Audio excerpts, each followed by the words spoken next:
प्यारे दोस्तों, बहुत-बहुत स्वागत है आपका अपने चैनल यूजीसी नेट साहित्य दर्पण में। तो फ्रेंड्स, जैसा कि आपको पता है कि हम इनके NEET, JRF, SET, TGT, PGT, TET, KVS, NVS, D triple SSB के अकॉर्डिंग प्रश्नोत्तरी करते हैं। लेकिन आज मैंने इन्हीं से संबंधित कुछ हमने कहा था कि हम व्याकरण भी पढ़ेंगे। एक वीडियो हमारा व्याकरण से रिलेटेड आएगा, जो कि हमारे इन जो एग्ज़ाम्स हैं, इनके लिए बहुत सहूलियत प्राप्त करेगा। और 9th टू 12th इसका डिफ़िकल्टी लेवल है, ठीक है? यदि 9th टू 12th के विद्यार्थी हैं, जो मुझे वॉच करते हैं, आपके घर में हैं, तो आप उन्हें समझाएँ कि उनके अंदर भाषा को लेकर के क्या जागरूकता है, क्या वो जानते हैं भाषा के संबंध में? क्योंकि भाषा देखिए 9th टू 12th केवल इतना ही ज्ञात किया जाता है कि भाषा के 2 रूप बता दिए जाते हैं कि भाषा का लिखित और मौखिक रूप होता है ना? थोड़ा-सा बता दिया जाता है कि भाषा क्या है, तो अपने मन के भावों और विचारों को दूसरों तक पहुँचाने का माध्यम भाषा है। भाषा के 2 रूप बता दिए जाते हैं, इतना ही, है ना? कि जो चीज़ें हम जो बोलकर हम व्यक्त करते हैं वो मौखिक हो गया, जिसको हम लिख कर व्यक्त करते हैं वो क्या हो गया लिखित हो गया। इससे कहीं ज़्यादा मुझे नहीं लगता कि ज़्यादा कुछ बताया जाता है भाषा के संबंध में, है ना? और कई प्रदेश की भाषाओं का ज़िक्र कर दिया जाता है कि कहाँ पर कौन-सी भाषाएँ यूज़ की जाती हैं, बस इतना ही। लेकिन ये वीडियो इतना इम्पोर्टेंट है फ्रेंड्स, भाषा को समझना हमारे लिए बहुत इम्पोर्टेंट है। आप वीडियो तक बने रहिए, वीडियो बहुत छोटी होगी लेकिन बहुत ही महत्वपूर्ण है। हम 3 चीज़ें पढ़ेंगे, एक भाषा को समझेंगे, भाषा विज्ञान क्या है इसको समझेंगे, भाषा बोध क्या है इसको समझेंगे। तो सबसे पहले मैं आपको बता दूँ फ्रेंड्स एक बात कि भाषा से ही हमारी योग्यता, अयोग्यता सिद्ध होती है। बड़े ध्यान से सुनिएगा मेरी बात को कि भाषा से ही हमारी योग्यता, अयोग्यता सिद्ध होती है और जहाँ अच्छी और सुगठित भाषा का हमें सम्मान दिलाती है, वहीं अशुद्ध और फूहड़ भाषा हमें अपमानित भी करती है। कहाँ? समाज में, देश में, राष्ट्र में, अपने लोगों के बीच, परिवार में जहाँ हम रहते हैं। है ना? फिर एक बात और कह दूँ कि भाषा ही मनुष्य की वास्तविक योग्यता, उसकी विद्वता और क्या? उसकी बुद्धिमत्ता, उसके अनुशीलन, मनन और विचारों की गंभीरता, मनुष्य के गूढ़ उद्देश्य तथा उसके स्वभाव, सामाजिक स्थिति का परिचय कराती है ना? बहुत बड़ी बात मैंने यहाँ पर कही है फ्रेंड्स भाषा से रिलेटेड। भाषा की परिभाषा तो हम पढ़ेंगे ही, साथ ही मैंने बता दिया कि भाषा क्या है? भाषा हमारी योग्यता, अयोग्यता को सिद्ध करती है ना? आप कहीं पर एक फूहड़ भाषा, अशुद्ध भाषा का प्रयोग करके देख लें, देखिए उसका क्या परिणाम हमारे सामने आता है। एक बात यहीं पर और कहना चाहूँगी, भाषा की बात हम कर ही रहे हैं, तो मैं ये कहना चाहूँगी फ्रेंड्स कि जब भी आप ख़ासकर बच्चों से अपनी भाषा का प्रयोग करें, तो बहुत विशेष ध्यान दें कि उनके सामने आप जिस भाषा का प्रयोग करें वो व्यवस्थित हो, है ना? शुद्ध हो, परिमार्जित हो ताकि उनका जो भाषा से रिलेटेड वातावरण है वो अच्छा तैयार होगा, है ना? एक बात और कह दूँ कि भाषा का यदि प्रयोग कर रहे हैं, कोशिश ये करें कि मुहावरेदार लोकोक्तियों या बिंबों का प्रयोग करते हुए भाषा का प्रयोग करें ताकि आगे चलकर आपके बच्चे बहुत कुछ सीख पाएँ, है ना? कोशिश ये भी करें कि छोटी-छोटी भूलों पर सूक्ष्म दृष्टि रखें, है ना? अपने भाषा को लेकर के और जो छोटी-मोटी कुछ गलतियाँ हो जाएँ भाषा से रिलेटेड उनको दूर करने का प्रयास भी आप करें। तो ये कहना चाह रही थी भाषा के संबंध में कि भाषा यार बहुत इम्पोर्टेंट है ना? कि भाषा यदि मान लो एक हमने कोई शब्द ले लिया और वो हमारे भाव को व्यक्त कर रहा है, तो मतलब ये बहुत इम्पोर्टेंट है भाषा को समझना। चलिए थोड़ा-सा देख लेते हैं सबसे पहले भाषा को हमने देखा कि भाषा क्या है, यहीं पर हम भाषा विज्ञान को समझेंगे, है ना? अच्छा भाषा के अंतर्गत बहुत कुछ आती है फ्रेंड्स, आप देख लेना भाषा के अंतर्गत बहुत सारी चीज़ें आती हैं।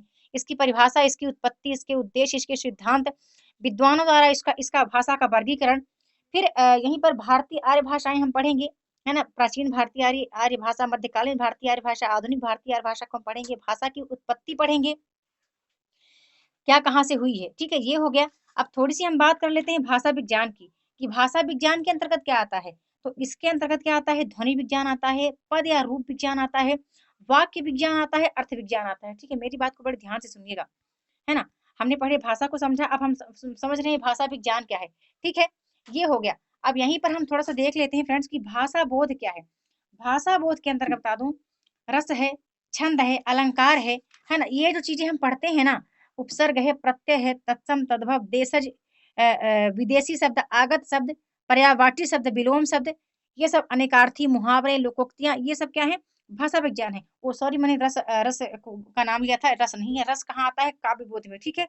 रस आता है, रस, अलंकार छंद ये सब कहाँ आते हैं? या काव्य की परिभाषा, काव्य के भेद जो है, मुक्तक काव्य, प्रबंध काव्य, ये कहाँ आते हैं? काव्य भेद के अंदर, काव्य बोध के अंतर्गत आते हैं। ठीक है, मैंने कहा है वीडियो प्रारंभ करने से पहले वीडियो को पूरा देखना फ्रेंड्स, बड़ा इंपॉर्टेंट तथ्य मैं बताने वाली हूँ आज आपको, है ना। तो हमने तीनों को समझ लिया, भाषा को हमने समझा क्या है, भाषा विज्ञान को हमने समझा, भाषा बोध को हमने समझा, है ना, कि भाषा बोध के अंतर्गत क्या क्या आते हैं, है ना। आगे चल के थोड़ा सा भाषा की परिभाषा देख लेते हैं क्या है। तो भाषा की परिभाषा होती है, भाषा वह साधन है जिसके माध्यम से मनुष्य बोलकर, लिखकर या संकेत कर परस्पर अपना विचार सरलता से, स्पष्टता से, निश्चितता तथा पूर्णता के साथ प्रकट करता है ना। ये बड़ा इंपॉर्टेंट तथ्य बता रही हूँ फ्रेंड्स, है ना। हम बोलकर लिखकर समझते हैं, संकेत करके भी भाषा को हम अपना, भाषा के अपने विचार हम व्यक्त करते हैं। अब आप कहेंगे संकेत करके कैसे फ्रेंड्स? तो देखो, विभिन्न रंगों के माध्यम से संकेत करना, है ना। जैसे लाल रंग हो गया ठहरने का, हरा रंग हो गया आगे बढ़ने का, है ना। एक जब हम ट्रैफिक में जाते हैं तो चौराहे पर ये लाल हरे रंग का जो खास खास प्रयोग होता है, इससे हम संकेत के माध्यम से प्रयोग करते हैं। साथ ही हम ध्वनि संकेत के माध्यम से भी समझ सकते हैं भाषा के भाव को, है ना। सायरन की आवाज हो गई, भोंपू की आवाज हो गई, स्कूल में घंटी के बजने की आवाज हो गई, है ना, अग्निशामक यंत्रों की आवाज हो गई। तो इससे हम समझ जाते हैं ध्वनि संकेत के माध्यम से कि क्या भाव निकल कर आ रहा है ना। एक हो गया आंगिक संकेत, याद रखना है आप, यदि कभी पूछा जाए किसी की संकेत के माध्यम से भाषा को किस किस माध्यम से प्रकट किया जाता है, तो विभिन्न रंगों के माध्यम से, ध्वनि संकेतों के माध्यम से। आंगिक संकेत क्या होते हैं? ओठ द्वारा, गर्दन द्वारा, उंगली द्वारा, नाक कान मुख द्वारा, है ना, हाथ हिलाना, मुख सिकोड़ना, नाक सिकोड़ना, आंख थोड़ा सा इधर उधर ऐसा करके, है ना। तो इसके माध्यम से भी हम भाषा का जो भाव है हम समझ पाते हैं। और बाकी सरलता, स्पष्टता, ये निश्चितता, ये सब आप तो समझ समझ ही रहे हैं, है ना। तो ये हो गया फ्रेंड्स, ये बड़ा इंपॉर्टेंट बात है। आगे देखते हैं कि भाषा के मुख्यतः दो आधार हुआ करते हैं, है ना। भाषा के मुख्यतः दो आधार हुआ करते हैं, तो कौन कौन से? एक मानसिक आधार हो गया, एक भौतिक आधार हो गया। ये बड़ा इंपॉर्टेंट है आपके लिए बताना। ये इसलिए बताना चाह रही हूँ क्योंकि आज मैंने भाषा को स्टार्ट किया है, भाषा को समझना बड़ा महत्वपूर्ण है कि मानसिक आधार यानी फिजिकल एक्सेप्ट, ठीक है, एक हो गया फिजिकल एक्सेप्ट, दूसरा हो गया भौतिक आधार यानी ओ, मानसिक यानी साइकोलॉजिकल एक्सेप्ट हो गया, और भौतिक आधार हो गया फिजिकल एक्सेप्ट।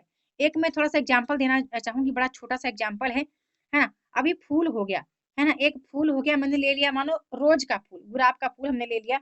अब मानसिक आधार पर जिसको आप दे रहे हैं उसको कुछ अलग अलग दिखेगा, ठीक है, उसका वो अलग अर्थ निकालेगा, जो उसके भाव में चले होंगे कि रोज का फूल यहाँ पर दिया जा रहा है सामने वाले के हाथ से। ये हो गया क्या? मानसिक आधार।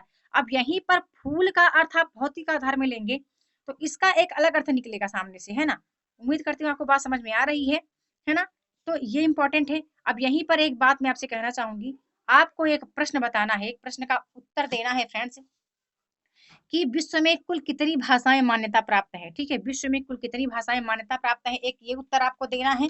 यहीं पर एक बड़ा ही महत्वपूर्ण उत्तर देना है कि हमारा जो श्रवण है, श्रवण है किस संयुक्त व्यंजन, हाँ आपको पता है ये संयुक्त व्यंजन है स स ह स। ठीक है, ये चार वर्ण है जो संयुक्त व्यंजन की श्रेणी में आते हैं।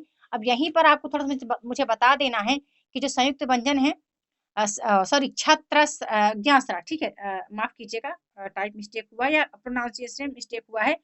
तो छत्र ज्ञासरा जो है ये संयुक्त व्यंजन है। अब आपको मुझे बताना है कि स्र जो है किन दो वर्णों से मिलकर बनता है। ठीक है, कौन कौन से दो वर्ण हैं जो स्र का निर्माण करते हैं और ज्ञ का निर्माण करते हैं। ठीक है, स्र और ज्ञ का निर्माण करते हैं। ये बता दूं मैं, ये पीजीटी के और टीजीटी में पूछा गया प्रश्न है फ्रेंड्स, तो आप इनके आंसर मुझे जरूर बताइएगा, है ना। ये हो गया एक प्रश्न। यहीं पर और बनता है यहीं पर कि ग्रियर्सन ने के अनुसार भारत में 6 भाषा परिवार, है ना। ग्रियर्सन ने 6 भाषा परिवार है माने हैं, कौन कौन से हैं? भारोपी परिवार है, द्रविड़ परिवार है, ऑस्ट्रिक परिवार है, तिब्बती चीनी परिवार है, अवर्गीकृत परिवार है और करेंत तथा मन परिवार है। ठीक है, ये हम देख लेते हैं ग्रियर्सन ने कहा है।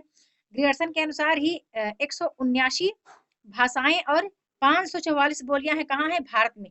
बड़ा इंपॉर्टेंट है ये बात, आपको याद रखना। ठीक है, विश्व की बात नहीं कर रही हूँ, विश्व में मैंने एक ही आपसे प्रश्न किया है कि विश्व में कुल कितनी भाषाएं मान्यता प्राप्त हैं। कई बार एग्जाम में ऐसे प्रश्न रिपीट होते हैं। ठीक है, यदि भाषा को आप समझ रहे हैं, बड़े डीपली समझे। मैं अक्सर कहती आती हूँ फ्रेंड्स, आपको खुद के लिए ही नहीं पढ़ना है, आपको इतना ज्ञान रखना है कि आपको दूसरे को भी पढ़ाना है ना। यदि आप नेट जेआरएफ की प्रिपरेशन करते हैं तो ये बहुत सामान्य सी बात है कि इनका अध्ययन आप जरूर इनकी जानकारी रखें। थोड़ा सा हम हिंदी भाषा का प्रयोग करते हैं। अभी हम बहुत सरल शब्दों में सीख रहे हैं, ठीक है? हिंदी भाषा का प्रयोग हम पढ़ लेते हैं, तो आपको पता है कि भाषा का जो प्रयोग है वो बहुत विस्तृत है क्षेत्र में होता है, जबकि यहीं पर हम बोली का प्रयोग देखें तो बहुत सीमित क्षेत्र में होता है। लेकिन हिंदी की बोलियों से हमारे नेट में बहुत ज़्यादा प्रश्न बनते हैं, आपको ये भी पता है ना? कि कौन-सी बोलियाँ किस क्षेत्र में विस्तृत हैं, उन बोलियों के प्रकार कहाँ हैं, है ना? कौन-सी बोली अर्धमागधी, मागधी या अपभ्रंश से विकसित हुई है, इसका उपभाषा के क्षेत्र में बहुत ज़्यादा पूछा जाता है ऐसा प्रश्न। तो यहाँ थोड़ा-सा मैं हिंदी भाषा से संबंधित एक तथ्य आपसे कहना चाहूँगी कि बहुत सारे विद्वानों का मत है, बहुत सारे विद्वान हैं जो अभी मत में चल रहे हैं कि हिंदी भाषा संस्कृत से उत्पत्त हुई है, हिंदी भाषा की जो है उत्पत्ति संस्कृत से हुई है। लेकिन कुछ विद्वान ऐसा इसको असत्य नहीं मानते। कुछ कहते हैं कि हिंदी की उत्पत्ति कहाँ से हुई? अपभ्रंश से हुई है, अपभ्रंश भाषाओं से हुई है, और कुछ कहते हैं कि अपभ्रंश की उत्पत्ति जो है प्राकृत से हुई है। कुछ कहते हैं कि प्राकृत भाषा जो है अपने पुराने जो पहले थी वो क्या पुराने बोलचाल की भाषा संस्कृत से निकली थी। तो यहाँ पर क्या स्पष्ट होकर निकल आया, है ना? इसका ज़िक्र हम कब तब करेंगे जो हमारी अगली वीडियो आएगी, और हिंदी की भाषा को हम बड़े विस्तार से पढ़ेंगे कुछ विद्वानों के अनुसार कि उन्होंने हिंसी हिंदी भाषा का क्या नियम बताया है, क्या उत्पत्ति बताई है ना? क्या स्वरूप बताया है और उसका विकास कैसे हुआ है, उसकी विशेषता क्या है ना? ये चीज़ें हम जब पढ़ेंगे अगले वीडियो में। एक छोटी-सी वीडियो मैंने डाली है, बड़े ही मतलब आपके लिए को ये समझाने के लिए कि भाषा को हम किस आधार पर समझें, भाषा का प्रयोग हमने कैसे करना है ना? अपने घर में अपने छोटे-छोटे जो भाई-बंधु हैं, उनको भी हम साहित्यिक भाषा का प्रयोग करना ही सिखाएँ। यदि आप हिंदी के विद्यार्थी हैं, आप साहित्य के विद्यार्थी हैं, तो आप ये मेरी बात ज़रूर मानें। उम्मीद करती हूँ आपको ये वीडियो काफ़ी पसंद आई होगी। अपनी हमारी नेक्स्ट वीडियो बहुत ही बेहतर आने वाली है, उसका पीडीएफ में उसका शेड्यूल मैं डाल दूँगी फ्रेंड्स, यूट्यूब पर अपलोड कर दूँगी या मैं टेलीग्राम ग्रुप में डाल दूँगी। है ना? तो आपकी आज की वीडियो में बस इतना ही।